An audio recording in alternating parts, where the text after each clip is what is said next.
Assalamualaikum dulur, berjumpa lagi ya di channel kita, channel petani muda lur.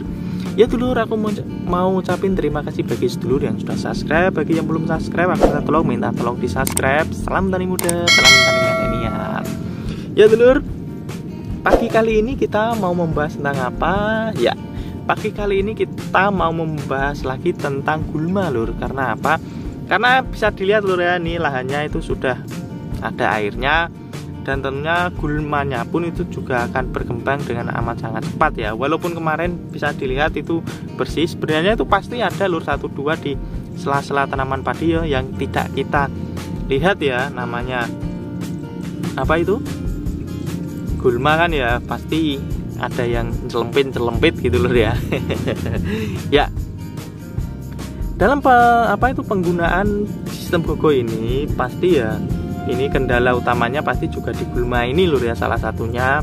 Tapi kalau kita bisa menyikapinya dengan baik, itu kita bisa mengendalikannya pun juga amat sangat baik. Tapi kalau kita tidak bisa mengendalikan dengan baik ya, nanti ya repot lur. Pertumbuhannya pun itu karena pertumbuhannya pun itu akan sangat cepat berbarengan dengan tanaman yang kita tanam, atau malah bisa nanti pertumbuhan gulmanya itu yang lebih cepat daripada tanaman padi yang kita tanam. Nah, jadi kita harus bisa mengendalikannya secepatnya. Nah, terus untuk mengendalikan ini gulma ini, kita harus menggunakan herbisida apa? Nah, namanya gulma kan pasti pengendalian menggunakan herbisida lur, jangan sampai salah malah menggunakan insektisida. Nah, untuk pengendalian menggunakan herbisida, tentunya kita menggunakan herbisidanya pun itu yang selektif lur. Karena apa? Ya, agar tidak mengganggu dari pertumbuhan tanaman dan tidak juga mengakibatkan tanaman yang kita tanaman itu mati. Contohnya nanti bisa salah herbisida atau salah obat ya, malah tanamannya itu bisa mati semua satu lahan. Itu sudah sering terjadi lur ya, tidak 1-2 kali terjadi, itu pasti di setiap daerah itu pasti ada yang pernah mengalami itu, tahu pernah melihatnya ya. Jadi kita harus selektif dalam penggunaan herbisida, dan tentunya pun dosisnya harus sesuai, jangan sampai berlebih ataupun kekurangan.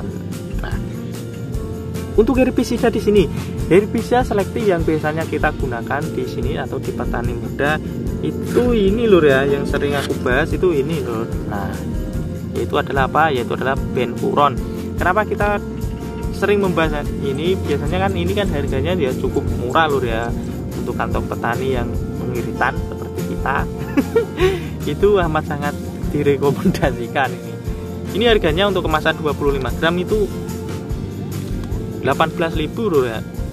18.000 untuk daerah sini atau daerah kawasan Gerobokan ya.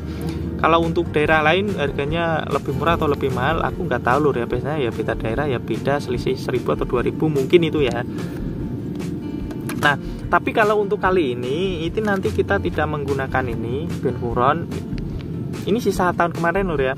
Ini kita tidak menggunakan ini, tapi kita menggunakan yang lain. Karena apa? Karena serangan gulma yang ada di lahan kita itu ada rumput berdaun sempitnya lur ya, rumput yang kayak padi itu kan daunnya sempit-sempit ya. Kalau nggak jeli itu dikira ya tanaman padi lur. Jadi kita menggunakan apa? Nah, ini kita menggunakan ini, beralih ke ini yang Serendi ya. Sebenarnya kita tidak menggunakan ini pun itu karena sudah 3 tahun kita berturut-turut menggunakan ini herbisida ini. Jadi kita alangkah baiknya merollingnya lur ya, agar tidak tidak resisten ya gulmanya pun. Gulma itu juga bisa resisten lur kalau kita mengaplikasinya terus menerus, itu loh juga bisa beradaptasi ya. Atau resisten atau kekebalan ya. Nah, untuk Serendi ini harganya ya dibanding dengan ini benfuron ya lebih mahal ini lur ya, lebih mahal Serendi. Ini harganya untuk kemasan yang sama 25 gram ini kemarin aku beli dengan harga 30.000 lur ya. Selisihnya itu hampir separuhnya. Nah, untuk jangkauannya pun ini kalau untuk benfuron kan kisaran 90 gram sampai 120 gram per hektar ya. Kalau ini untuk Serendi ya ini 100 gram per hektar. Untuk kelebihannya ini aku menggunakan yang Serendi ini ya di sini lur ya. Dalam serangannya itu toh dia itu bisa mengendalikan gulma berdaun lebar, gulma berdaun sempit, dan ini juga teki. Tapi kalau di ini di Benfuron kan bisa dilihat juga ini lur ya. Ini kan cuma berdaun lebar dan juga teki lur ya. Tidak ada pengendalian di gulma berdaun sempit. Kalau gulmanya berdaun sempitnya itu cuma 1-2 ya kita bisa menggunakan ini lur, Benfuron. Nanti kan ya tidak mati kan bisa kita cabutin secara manual ya. Tapi kalau gulma berdaun sempitnya itu banyak, aku lebih saranin ini. Ataupun mau dikombi lur ya, mau dikombi ini Benfuron dan Serendi juga bisa dan tidak masalah lur ya. Kalau gulmanya itu wah belek hampir menutupi tanaman, biasanya aku ya itu lur, langsung aku kombi saja itu keduanya. Biar apa? Biar lebih maksimal gitu ya. Hehehe. Jadi sudah tahu lur ya perbedaannya ini. Jadi kalau mau beli nanti kan sudah tahu lur ya.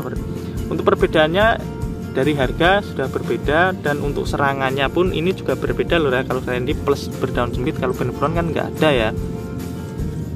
Nah sebenarnya dalam penggunaan herbisida selektif ada yang lain daripada ini lur ya. Contoh mereknya Tigul, ada Nugres atau Nuflex dan lain sebagainya itu ada lur ya. Tapi di sini dalam aku pemberian materi itu yang sekiranya itu hasilnya itu bagus dan sudah pernah aku pakai lur ya. Kalau sekiranya belum pernah aku pakai itu tidak berani aku bikin konten. Karena apa? Karena kita dalam pemberian materi itu juga ada praktek, dibarengi dengan prakteknya lur, agar tidak cuma ngomong doang ya. Atau tidak cuma asal konten yang dibuat. Nah untuk ini biasanya untuk ini dosisnya lur ya, untuk satu kemasan ini yang 25 gram ini aku jadikan untuk 2 tangki lur ya, 2 tangki 16 liter. Ini sama untuk yang Benfuronnya juga sama. Karena apa? Ini dosisnya kan sudah di tertera lur ya, tertera, dan kita juga sudah apa itu mengaplikasikan di lapangan. Jadi kita sudah bisa mengira-ngira dosis yang pas untuk apa itu lahan, itu sudah bisa ya mengira-ngira. Kalau kita sudah memakainya berkali-kali pasti sudah tahu lur ya. Tapi kalau kita baru pemakaiannya sekali pasti ya tentunya ini yang menjadi patokan kan ini. Tapi kalau nanti sudah seiring berjalannya waktu pasti bisa mengira-ngira sendiri ya dosis yang akan diberikan. Nah ini tadi kelebihan dan kekurangan kalau mau menggunakan ini lur ya, atau menggunakan Benfuron ataupun menggunakan Serendi sudah aku jelasinku tidak secara gamblang lur ya, tapi secara singkat saja karena nanti durasinya terlalu panjang. Dan tentunya bagi yang masih kurang paham atau masih kurang jelas itu bisa langsung saja tanya di kolom komentar lur ya, gimana cara pengendaliannya yang baik dan benar itu toh. Nah ini tadi lur. Nah aku cukupkan sampai di sini lur ya, sekiranya ini sudah panjang ini videonya. Dan tidak lupa lur, bagi yang suka tinggalin like dan komentarnya. Salam petani muda, salam petani milenial. Assalamualaikum.